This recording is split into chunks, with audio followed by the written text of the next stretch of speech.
Have you heard of Jocko Willink? He is a big, buff, decorated former Navy SEAL who uses his persona to great effect. His leadership gospel is filled with gems like, the first test of the day is when your alarm clock goes off. If you get out of bed, you have passed. If you hit snooze, you failed. In his TED Talk, delivered in drill sergeant style, it garnered responses like, I showed this to my dog and now he takes me for a walk.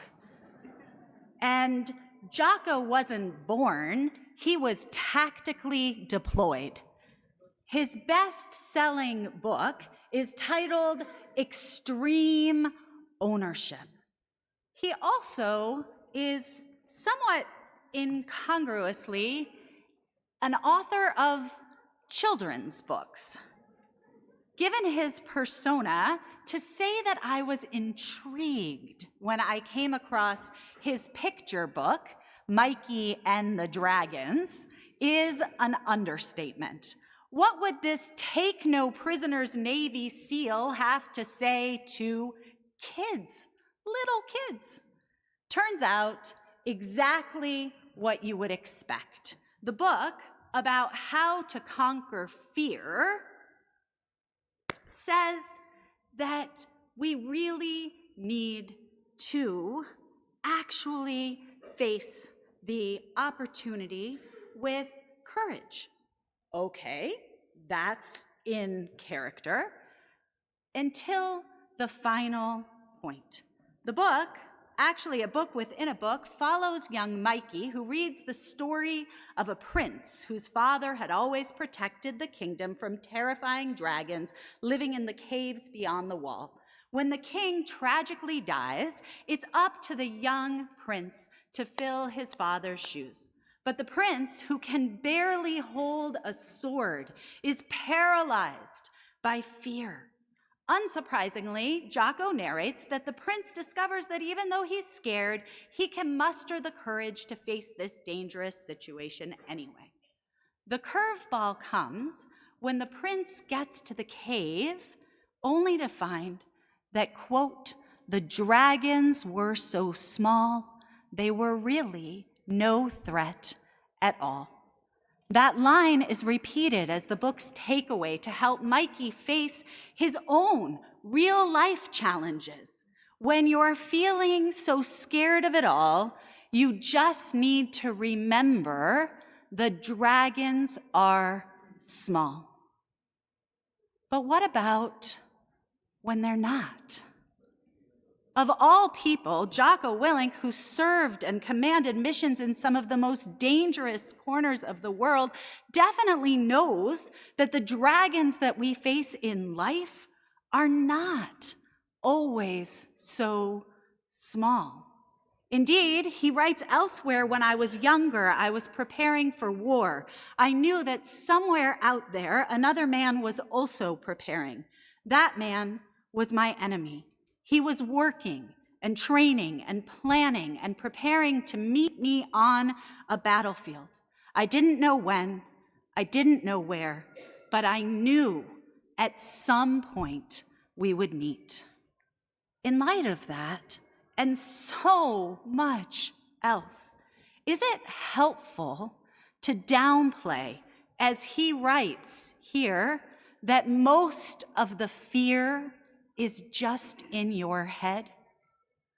Last year, at our Schul's panel on the continuing impact of COVID on our kids and teens, Dr. Eleanor Menzen shared the story of a teenager who in December of 2019 went to her therapist, deeply fearful and struggling to sleep. "Why are you so anxious?" the doctor asked her. "Well, I'm watching the news about what's going on in China," she replied, "and I'm terrified that it could come here. And if it did, there would be illnesses and deaths and lockdowns, and I won't be able to go to school. I won't be able to see my friends. I won't even be able to see my grandmother. Don't worry, the therapist reassured her. That's never gonna happen here.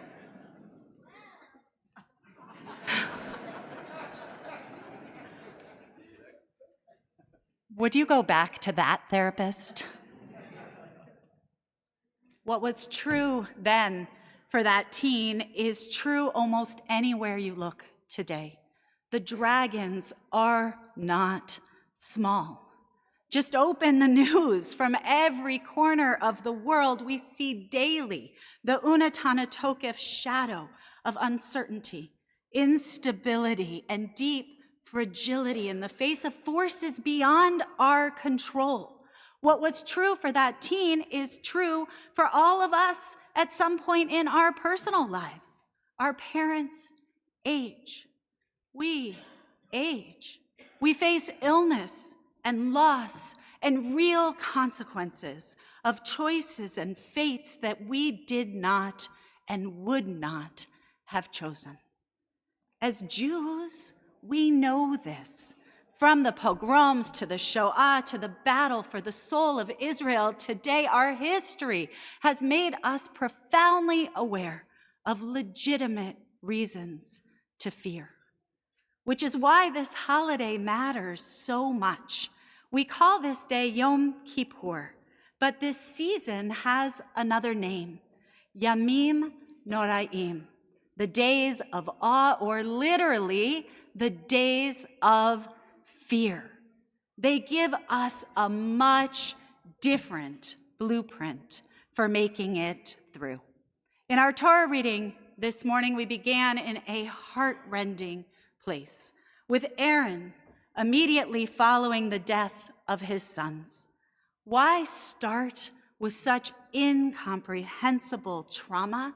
After all, the main action should be the goats, the high priest enacting atonement. Shouldn't we have started there on less terrifying ground?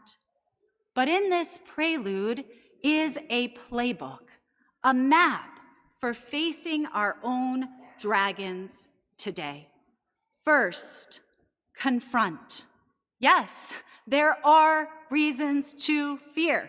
We do not minimize, we do not distract or reassure, we do not hide. This season has an emotional arc. Rosh Hashanah began with birth, Sarah's joy, Hagar's incredible resilience, Abraham's new chapter. And then on day 2, Abraham and Isaac are traumatically tested, but they get through. An angel saves them. And our takeaway message is, by extension, we will be spared too. Yom Kippur comes with a sobering truth. In life, we are not just going to have challenges. We will have losses, profound and irredeemable ones. If we are to confront them and to find a comfort that endures, it must stand the test of that reality. Last week, Rabbi David Wolpe was in conversation with Reverend Matthew Potts, who shared a reflection from his first days as a congregational minister. A young woman had lost a baby, her first, at 21 weeks. He baptized the baby in the hospital, officiated at the funeral, pastored to the family, and recalled their terrible, terrible grief. He was surprised, though, when very soon thereafter the bereaved mother showed up in church and asked to become a scripture reader. The rotation was once every 2 weeks or so, and she would show up and she would read. After about a year, he spoke with her, expressing curiosity. She explained, "I wanted to read because I wanted to come to church, because I wanted God to see me there and to make God answer for what had happened to me and my family." Reverend Potts was moved. She kept showing up, he said, and persisting in relationship as we do with people we love. Sometimes we're angry with them, but we keep trying to make our way through it. Notably, Aaron, silent and seething, shows up. When we are afraid, when we are broken, so too can we. First, confront. The second tool that this sacred day brings us is community. Echoing from Aaron's story is a timeless teaching. Courage is cultivated together in community. There are lots of times in the Torah where God speaks to Moses and Aaron. And sometimes God speaks directly to Aaron, but this time God speaks only to Moses, which is a particularly odd thing to do because his words are for Aaron. This isn't just some random error or oversight. In speaking to Moses about Aaron, God sends Moses to Aaron, modeling for us that we need not go it alone. There are times when our dragons are not so small. And in those times, we need each other. The good news is that we have each other, if only we'll open ourselves up. There's a particular type of conversation that I find myself having more and more as the years pass. A vibrant, engaged person around the age of 65 or so comes into my office and says, I've been a CEO, I've been a teacher, I've been a leader. My career has been my calling card. But now, as I face retirement, I'm afraid. What happens to me now? Last year, our member, Lisa Latante, answered that deep anxiety with a beautiful proposition, rethinking retiring as rewiring. Every month, a group of Temple Emmanuel members come together to name those fears and replace them with ideas for new engagement, new challenges, new chapters. No matter what your age or stage, this wisdom will work for you. Place yourself in community. With community, we can. Finally, contribute. Aaron is broken.